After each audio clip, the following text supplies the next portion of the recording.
warahmatullahi wabarakatuh. Waalaikumsalam warahmatullahi wabarakatuh.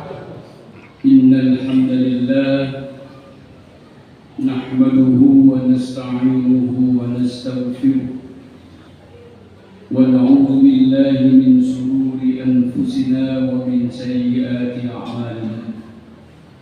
Man yahdihillahu fala mudilla lahu ومن يضلل فلا هادي له. أشهد أن لا إله إلا الله وحده لا شريك له وأشهد أن محمدا عبده ورسوله. اللهم صل وسلم وبارك على نبينا محمد وعلى آله وأصحابه أجمعين. أما بعد. قال الله تعالى في القرآن الكريم: أعوذ بالله من الشيطان الرجيم. بسم الله الرحمن الرحيم. شهر رمضان الذي أنزل فيه القرآن هدى للناس وبينات من الهدى والفرقان. صدق الله العظيم. Kaum muslimin dan muslimat jamaah sekalian yang dirahmati Allah, tidak terasa malam ini kita memasuki malam ke-15 Ramadan. 14 hari kita telah melakukan ibadah puasa. Kita masih diberikan kekuatan dan kesehatan oleh Allah Subhanahu wa taala. Bahkan di bulan Ramadan ini Allah menambahkan nikmatnya kepada kita. Bahkan tidak sekedar nikmat, kebaikan dan pahala Allah juga tambahkan bagi mereka yang melakukan ibadah di bulan suci Ramadan. Oleh itu patut kita bersyukur kehadirat Allah Subhanahu wa taala, terlebih lagi atas rahmat dan hidayahnya yang selama ini menyertai kehidupan kita masing-masing, sehingga kita masih beriman kepada Allah dan mampu mengamalkan ajaran-ajaran Rasulullah Muhammad SAW, termasuk melakukan ibadah 1 bulan penuh di bulan suci Ramadan. Mudah-mudahan ibadah puasa jamaah sekalian diterima oleh Allah Subhanahu wa taala. Salawat dan salam mari senantiasa kita perbanyak, kita baca dan kita kirimkan kepada Nabi kita Rasulullah Muhammad sallallahu alaihi wasallam. Beliau adalah satu-satunya nabi dan rasul Allah yang pada hari kiamat nanti, pada hari akhirat, Allah izinkan bisa menolong umatnya, yaitu kita umat Islam. Tidak semua nabi, tidak semua rasul bisa menolong umatnya masing-masing, kecuali Rasulullah Muhammad SAW diizinkan oleh Allah Subhanahu wa taala bisa menolong umatnya, yaitu kita umat Islam. Maka beliau berpesan, "Aulan nas bi yaumal qiyamah aktsaruhum 'alayya sholatan." Orang-orang yang berhak mendapatkan syafaat kelak di hari akhirat adalah mereka yang selama hidupnya banyak mengirimkan sholawat dan salam penghormatan kepada beliau. Maka sebagai orang yang beriman kepada Allah, mestinya setiap hari kita banyak membaca sholawat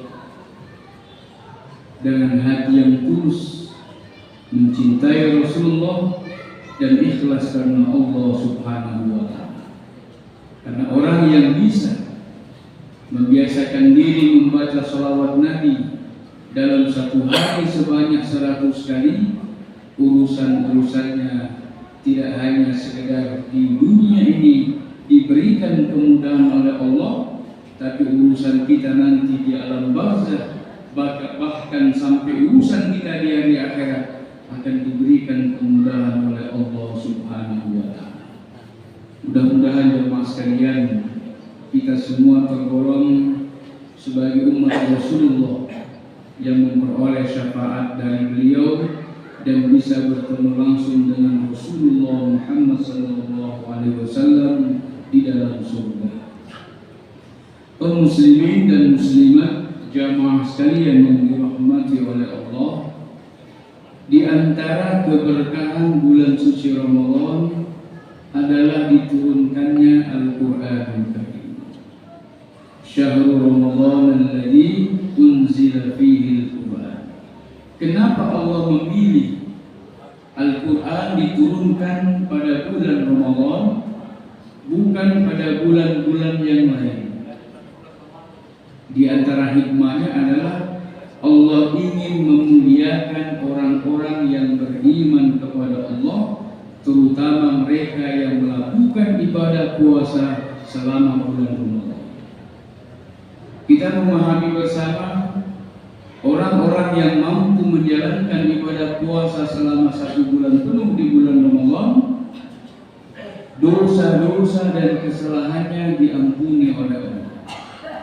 Bahkan Allah memberikan banyak kebaikan dan pahala bagi mereka yang mampu berpuasa ikhlas karena Allah.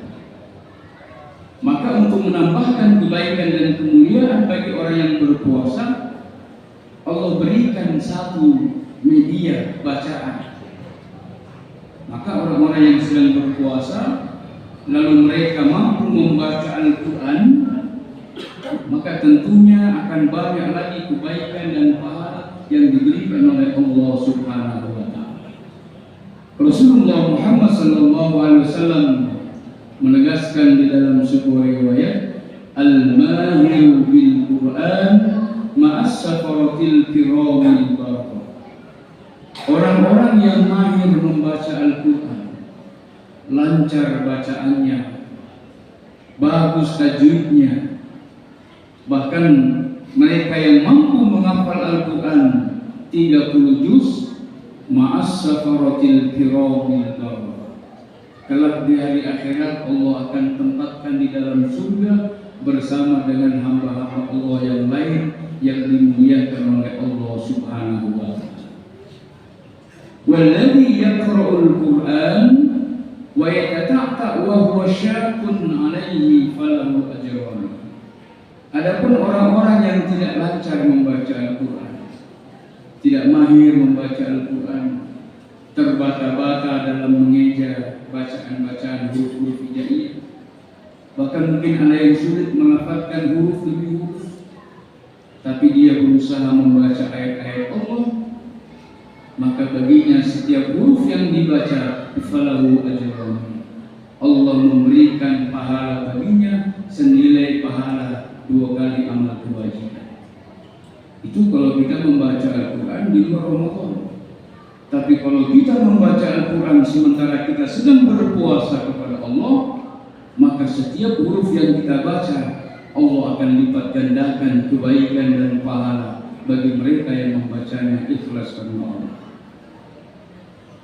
Maka di sini Al-Quran adalah bacaan yang mulia. Ada perbedaan membaca Al-Quran dengan membaca buku-buku yang lain. Kalau kita ingin membaca buku lain selain Al-Quran,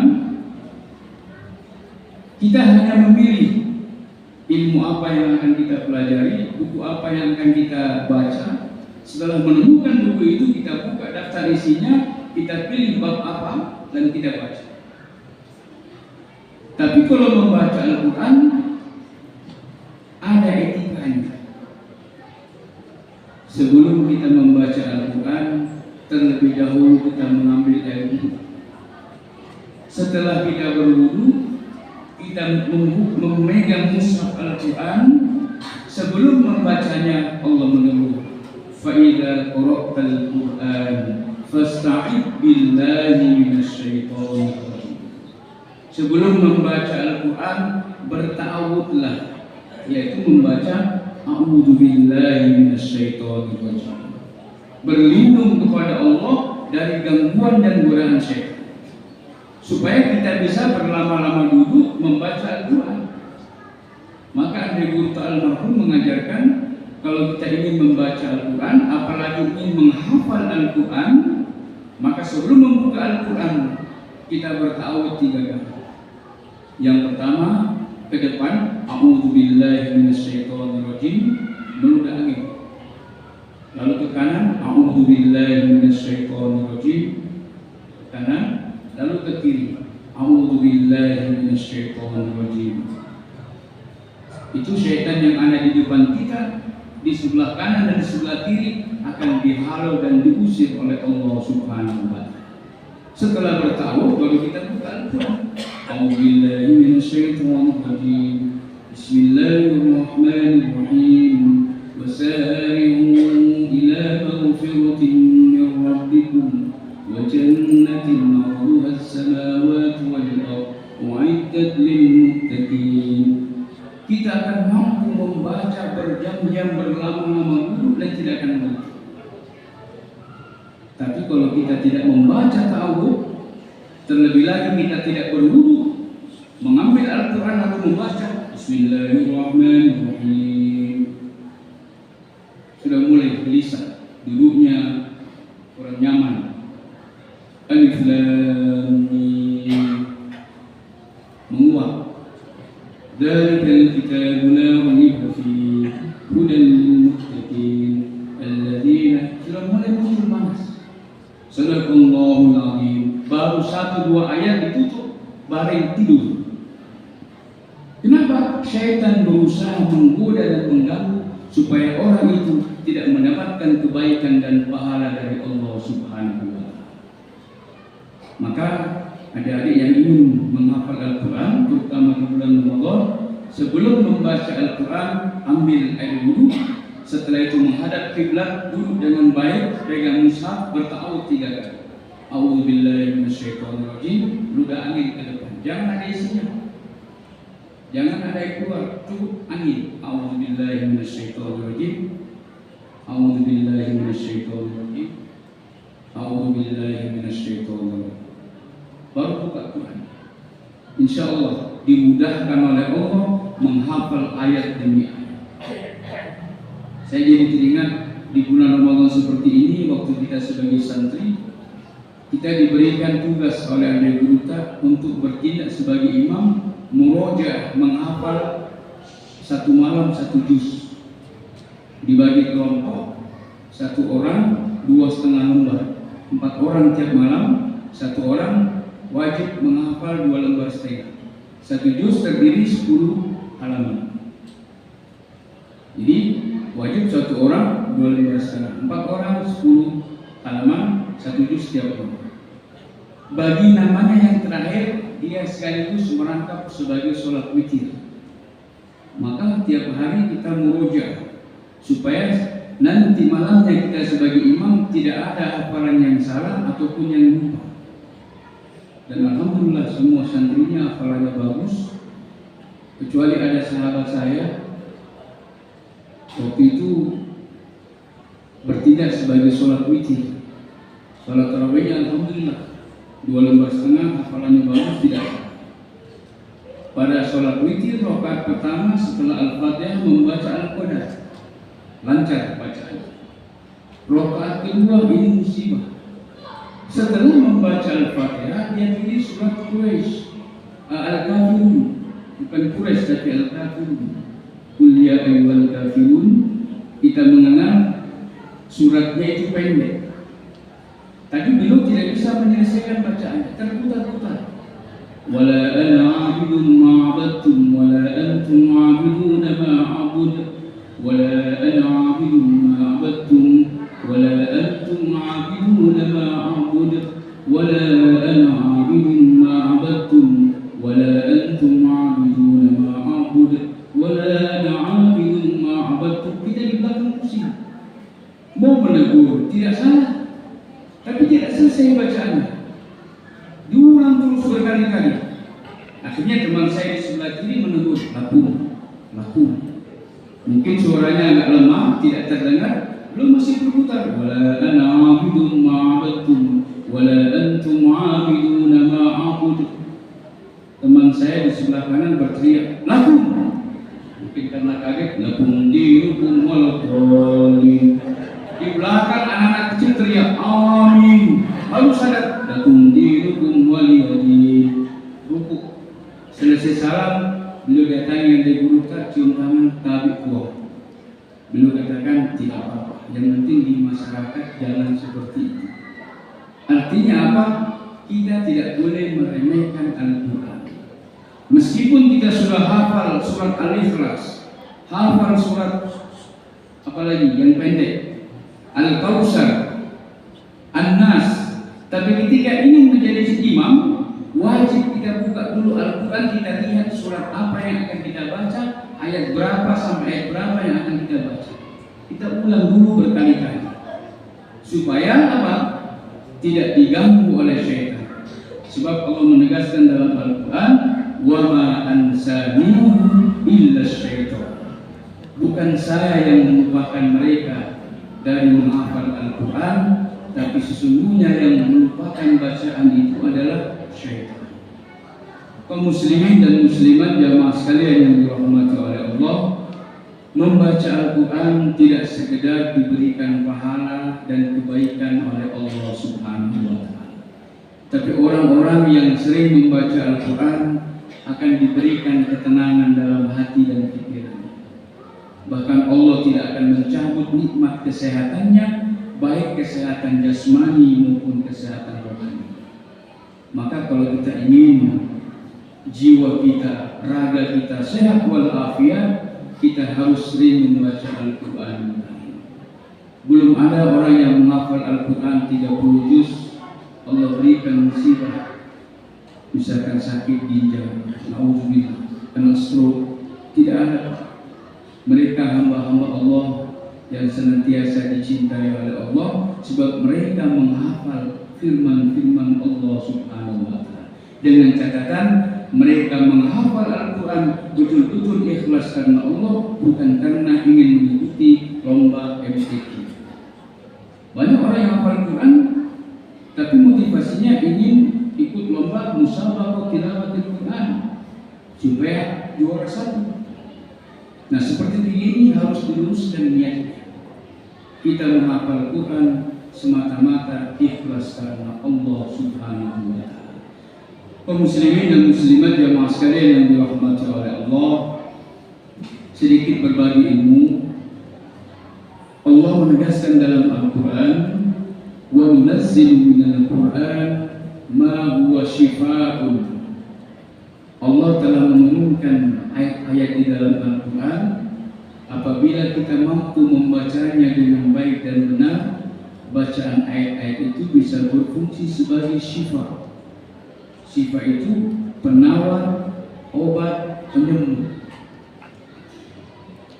Saya pernah bertanya kepada guru kita, Profesor Dr. Kiai Haji Quraisyihab, apakah bisa Al-Quran dibacakan untuk berbagai macam penyakit, terutama penyakit-penyakit medis seperti, mohon maaf, ibu-ibu misalkan kanker payudara, kemudian usus buntu, jantung koroner, kanker paru-paru atau bronkitis, mah, diabetes, stroke dan lain sebagainya. Beliau menegaskan bisa, sebab Allah tidak pernah ingkar janji terhadap apa yang diucapkan dan ditegaskan dalam Al-Quran. Dan terbukti jamaah sekalian, Allah berikan ilmu itu pada tahun 2019 pada bulan suci Ramadan. Dan alhamdulillah ternyata jika kita menemukan ayat yang tepat pada surat apa dan berapa dibaca sebagai dosis untuk dibacakan pada ayat lalu diberikan bagi orang yang sakit, dengan izin Allah berbagai macam penyakit apapun akan diangkat dan disembuhkan oleh Allah melalui bacaan-bacaan Al-Quran. Maka malam ini saya berbagi terutama untuk ibu-ibu yang sering sakit kepala. Sakit kepala banyak macamnya, ada migrain, ada vertigo, ada juga karena roti. Ada orang masukkan jin lalu bekerja di bagian kepala, mengganggu saraf dan sebagainya sehingga sering sakit kepala bertahun-tahun. Maka kalau ingin sembuh dengan izin Allah, ambil air, apakah 1 gelas atau 1 botol, Kemudian kita membaca salawat Nabi 3 kali. Apakah dengan ungkapan Allahumma salli ala Muhammad wa ala ali Muhammad, atau ditambah kalimat Sayyidina Allahumma salli ala Sayyidina Muhammad wa ala ali Sayyidina Muhammad. Kita baca 3 kali. Setelah itu kita berniat, ya Allah, rahmatilah bacaan-bacaan ayat-ayat suci Al-Quran ini, rahmatilah ayat ini, ya Allah, dan rahmatilah hamba-Mu yang akan meminumnya. Berikan kesembuhan atas gangguan yang dialaminya sebelumnya. Lalu kita baca surat Az-Zalzalah, cukup pada bagian ini, idza zulzilatil ardu zilzalaha wa akhrajatil ardu asqalaha. Kita ulang 2 kali. Idza zulzilatil ardu zilzalaha wa akhrajatil ardu asqalaha. Lalu disambung 1 kali dibaca, wal 'adiyati dhubha fal muriyati qadha. Kemudian kita tiup di air. Lalu bacakan salawat Nabi, diminum. Sisakan sedikit, sapukan di kepala, tuangkan di telapak tangan, sapukan dari dahi sampai di belakang leher, sambil mengusap kita baca subhanallah 7 kali. Lalu diulangi 1 kali lagi dari dahi sampai dengan di belakang leher, sambil mengusap kita baca salawat Nabi sebagai penutup. Insya Allah berbagai macam jenis gangguan atau sakit di bagian kepala akan disembuhkan oleh Allah, termasuk sakit kepala akibat dari ilmu sihir. Ini nanti ibu bisa praktek di rumah. Kalau ada yang anaknya sering sakit kepala atau saudaranya, atau ada orang datang minta diobati, itu dibaca. Hanya waktu terbatas, kita tidak bisa membagikan semua. Jadi mulai kepala itu ada bacaannya masing-masing. Sakit polip, sinusitis, turun lagi, sariawan, kodok beracun, amandel, sakit gigi, turun lagi, asma, bronkitis, jantung koroner, kanker paru-paru, kanker hati, liver, pembengkakan limpa, mah, usus buntu, gagal ginjal, diabetes.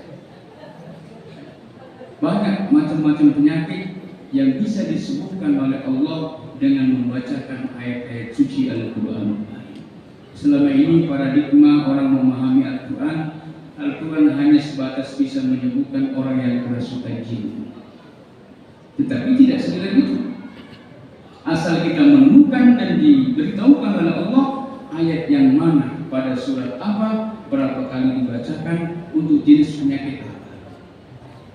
Jika sesuai obat dan penyakitnya dalam sunnatullah, semua jenis penyakit akan disembuhkan oleh Allah Subhanahu wa Ta'ala.